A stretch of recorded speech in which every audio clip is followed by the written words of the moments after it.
Hey, how's it going? I hope you're doing good. So, I'm sitting here, and sometimes I get like, I don't want to watch anything on TV or the internet, or, it's like, what is not, counted, and, like on the internet, everything on the internet or the phones or everything. So, I have this table over here, and there was a deck of cards. And what I used to do when I was a kid, my dad had a Macintosh SE, a Macintosh SE 30. I think there was a slash or a forward slash and a 30, and it had a great solitaire game on there. And it was it was Macintosh black and white, and it had like 7 or 8 different games of solitaire, and you'd play each one back to back, and so you could go through all 8 games. And the first game was just sort of the standard solitaire, and it had a name. I think it was called Klondike, I think. And then there was like 7 or 8 more different games, and I don't remember how to play them because I had to learn how to play those games on the Macintosh because there wasn't really any rule book I found for those games. Or how to deal those games. Sometimes there was only like one deck; you could just turn one card up, or one of them was like in a pyramid, and so you had to like flip the cards in a pyramid, or match the cards in a pyramid or something. They were all ended up all being really fun games. I learned how to play all of them, and I played quite a bit of solitaire on the Macintosh SE 30. So going back to that, I guess that was one of the reasons why I kind of liked Macintosh back then, was because the solitaire was so good. And then when there was solitaire on Windows computers, it just didn't seem the same. It was color, it wasn't black and white, but it just sort of had the single Klondike game, and then if you won, they kind of cascaded down, which I thought was cool. And sometimes that would happen when the operating system wasn't working either. It would sort of, have that sort of cascading windows or something. So tonight I got kind of didn't want to play a video game, didn't want to watch any sports. There's some hockey on or something, and I didn't want to watch any internet or anything. So I went out and I got a deck of cards. We got this deck of cards, I don't know when. It's a NetJets deck of cards. And I opened it tonight. I hadn't used it before, and I'd sort of been saving it.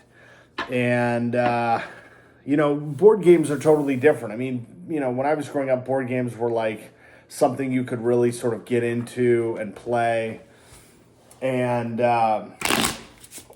today board games, I don't know that they get played all that much at all. I mean, I do have a few board games and stuff, but I know cards and gambling is popular, but so much of it is electronic, and so I kind of miss being able to kind of sit down and not have everything sort of like I don't know, I guess documented on the internet and everything. With if you play like some of these games, you don't really know what the calculations are, the mathematics behind it and stuff. So anyhow, I'm gonna sit here and play a game of Klondike solitaire, and I hope I remember it right. Let me hope I remember it right. Let's see. So I do. The way I remember it was 1 up and then 6 down, and so I just played about 4 or 5 games. I didn't win any of them, so which is pretty standard with just 7. And I remember that was the thing with playing on the Macintosh solitaire, was that some of the games, I don't think it was like really rare if I ever won a game, one of the individual games on the Macintosh and solitaire. And I don't know, it was fun to do as a kid. I mean, I could sort of play the games with the cards, and it was fun. I mean, I didn't have any it was fun thing to do. There weren't a lot of the real exciting games on the Macintosh either growing up, so they didn't have like a lot of the color games and the Sierra games and Broderbund. They had a few different ones, but it was always kind of difficult to find the games. And then sometimes they would once in a while do one that was more popular. They would kind of make a big deal that it would be on DOS and Macintosh, but then a lot of times it didn't work. It was like the game didn't work or whatever. So, oh no, I did that wrong. Let's see. So,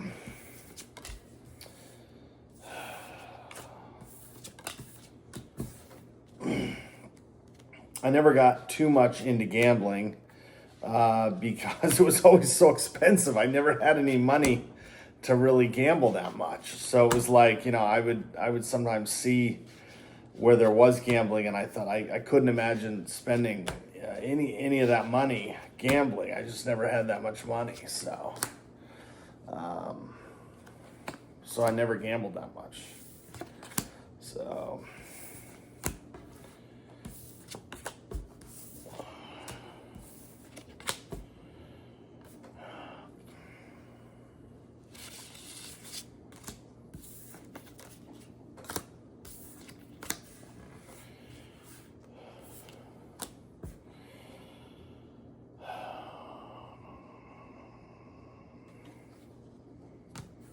I missed that one. 2. So, yeah.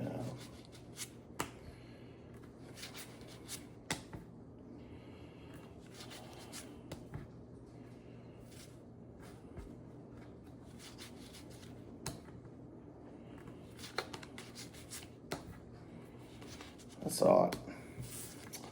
That's the game. I'll try one more maybe.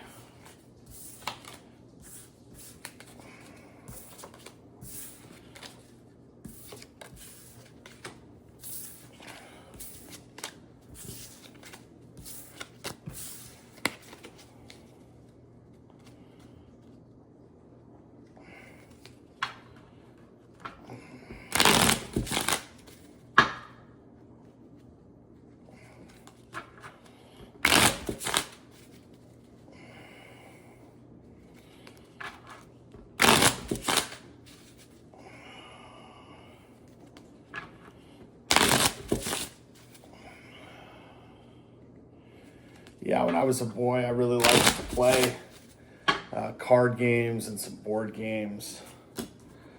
And I would try to get really good at them and everything, But, I mean, some of them I didn't play very often. I just sort of, they didn't really have a lot of the, I guess they did have books and study guides and whatnot. But, I mean, it's just fun to play them. But sometimes you'd play and you'd sort of think you were good, and then you wouldn't be good, or you wouldn't know all the rules. I did play a fair amount of Trivial Pursuit as a kid, and I did not get very far with the answers and the problems. It was sort of a game that came out when I was a kid, and it was like sort of a new popular. I don't know. I thought it was a new popular board game, but I think it had been out for quite a while. But the questions were all like, stuff that wasn't on the news, and there wasn't the internet to look anything up. So it was like, how would you find that stuff out? You'd have to have like a book, like an almanac or an encyclopedia or something. And so it was just, you'd sort of learn you'd learn the answers to the questions of Trivial Pursuit by reading the questions and answers. You'd miss the question with, and then you'd kind of go back and you'd say, I remember that one from a couple games ago or something, So.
Now, in the computer game, I think you can only go through the deck once or twice or something, maybe a few times, and then it would cancel. It would just say the game was over.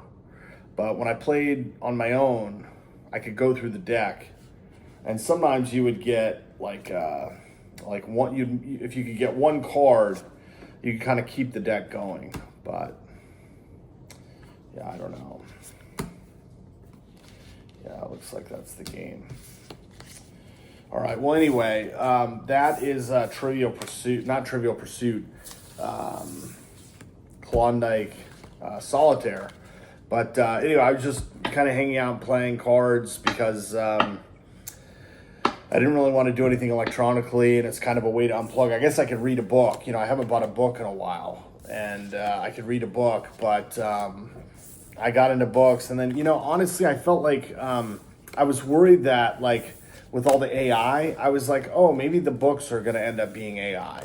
Like they'll just like have a formula or whatever, and so they'll put some stuff into like an AI generator, that's like, not for the public, not that you could go out and pay for, but it's like owned by the companies or whatever. And then they just like make the books based on the author. The author writes like, a couple manuscripts or something, and then they sort of create works of AI from what the author's already written, or a group of authors or something. And so I think, oh no, it's just going to be a bunch of AI stuff that is not, it's not somebody sitting there at the typewriter, not wanting to even be hooked up to the internet. You have a computer and it's hooked up to the internet and it's scanning everything for AI. It's like you don't have any intellectual property anymore because it goes to the internet or whatever. It's like uploading or sending an email with it, and I'm sure there's all those tricks that people have to do so that it's separate from AI and everything. Because I know that like Microsoft, or if you have Adobe or anything, it looks at all the files and stuff on your computer, and so if you have stuff you're working on, it ends up getting commingled and scraped up into the AI and stuff. So you probably have people on computers that don't hook up to the internet, and they connect into a flash drive or something, or whatever there is. I don't know, but yeah, I mean, I just felt kind of good sitting here. I got this little table, and I thought about bringing my laptop here, and I said, well, maybe that would kind of ruin the, that would sort of ruin the setup here of just being able to sit down and sort of play some cards. I'm trying to remember. I would probably like to buy a book of solitaire games, but only from the Macintosh SE 30. So if you have that solitaire game, or what the book of that solitaire game is, let me know. Send a comment or whatever, because I would like to remember all those games. They were really fun. I'm sure there's an emulator on the internet of it. I found an emulator of the old Apple II. I had an Apple II Plus as a kid, and it had this really loud printer. Like the printer that my dad got was like so loud, it was huge. It was a huge printer, and it had like the holes on the side that were perforated. You'd peel them off or whatever, but the Apple II Plus had Carmen Sandiego. Where in the world is Carmen Sandiego?